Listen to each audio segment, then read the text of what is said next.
Hello guys, কি অবস্থা তোমাদের? আশা করি সবাই অনেক ভালো আছো, সুস্থ আছো। আমি আলহামদুলিল্লাহ অনেক ভালো আছি। আবার বরাবর নিয়ে আসলাম আরেকটা ভিডিও তোমাদের সামনে। আজকে আপনাদেরকে দেখাবো আমি কিভাবে হোম ডেলিভারি রিসিভ করি এবং হচ্ছে যে পাঞ্চিং করে ঘর পর্যন্ত পৌঁছায় দিয়ে আসি। এখানে তোমার 28 দিনের অর্ডার। 28 দিনের মধ্যে হচ্ছে যে তোমার টিস্যু হচ্ছে যে 2টা টিস্যু, দেন হচ্ছে যে 2টা বাথরুম টিস্যু, তারপর হচ্ছে যে একটা মিল্ক, তারপরে হচ্ছে যে তোমার হোর্স আছে, তারপরে হচ্ছে যে আরো বিভিন্ন ধরনের যে দেখতেছো বাহার ওয়াশিং পাউডার আছে, অনেক ধরনের সামান আছে এটার মধ্যে। তার মধ্যে বাংলাদেশে প্রায় তোমার 15-16 হাজার টাকার মধ্যে সামান এটার মধ্যে আছে। তার মধ্যে এই ছোট্ট জিনিসটা যে দেখতেছো, এই ছোট্ট জিনিসটা হচ্ছে যাদের হচ্ছে যে ডায়াবেটিস, তারা এই সুগারটা ইউজ করে। এটা হচ্ছে ছোট ছোট দানা চার মধ্যে দিয়ে খায়।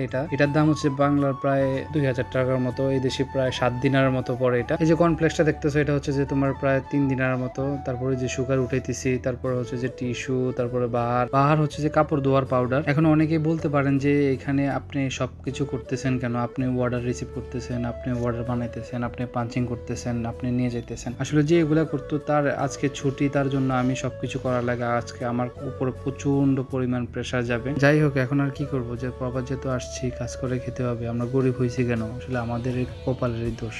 এখন কাজ করে খেতে হবে, কষ্ট আর যাই হোক, কষ্ট আর মিষ্টি দেখে লাভ নাই। সপ্তাহের মধ্যে 2-1 দিন এমন হয়, এটাই স্বাভাবিক।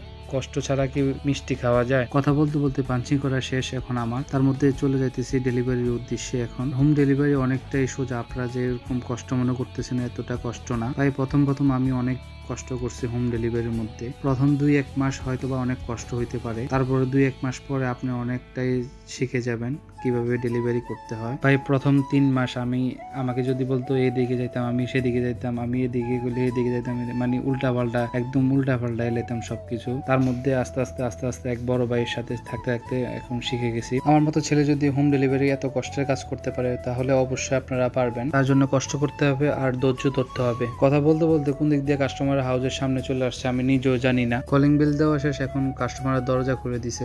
আপনারা একটু দাঁড়ান, আমি কাস্টমার হাউজের সামানটা দিয়ে আসি। আজকে মামা কোনো হাদিয়া মাদিয়া দেয় কিনা। মামার সামানগুলো দিয়েছি, আর মামা বলে এতগুলো সামান কিভাবে আনছো? আমি বলছি যে মামা গাড়ি ছিল, ওই গাড়ি দিয়ে নিয়ে আইছি। মামা মুসকি হাসি দিয়ে একটা দিনের দিয়ে দিল আমার, আমি একটা দিনের দিয়ে মুসকি হাসি দিলাম। মানে হচ্ছে যে 41 দিনার, 30 দিনের হোম ডেলিভারি ছিল, আর হচ্ছে যে 10 দিনের চেঞ্জ নিয়ে আসছি। বলতে বলতে ডেলিভারি শেষ, এখন আমার দোকানের উদ্দেশ্যে আমি রওনা দিচ্ছি, যেহেতু একটা ডেলিভারি ছিল। ভাই তার মধ্যে তার একটা কথা বলি, জীবনে কিছু করতে হলে চেষ্টা করতে হবে। চেষ্টায় যদি না করেন তাহলে কিভাবে কি করবেন। আর অনেক কষ্ট হয় এই ভিডিওগুলো বানাইতে, কাজের মাঝখানে এই ভিডিওগুলো বানাই। আর যারা আপনার ভালো লাগবে তারা অবশ্যই শেয়ার করে দিবেন, পেজটা ফলো দিয়ে পাশেই থাকবেন। দেখা হবে অন্য ভিডিওতে। আসসালামু আলাইকুম।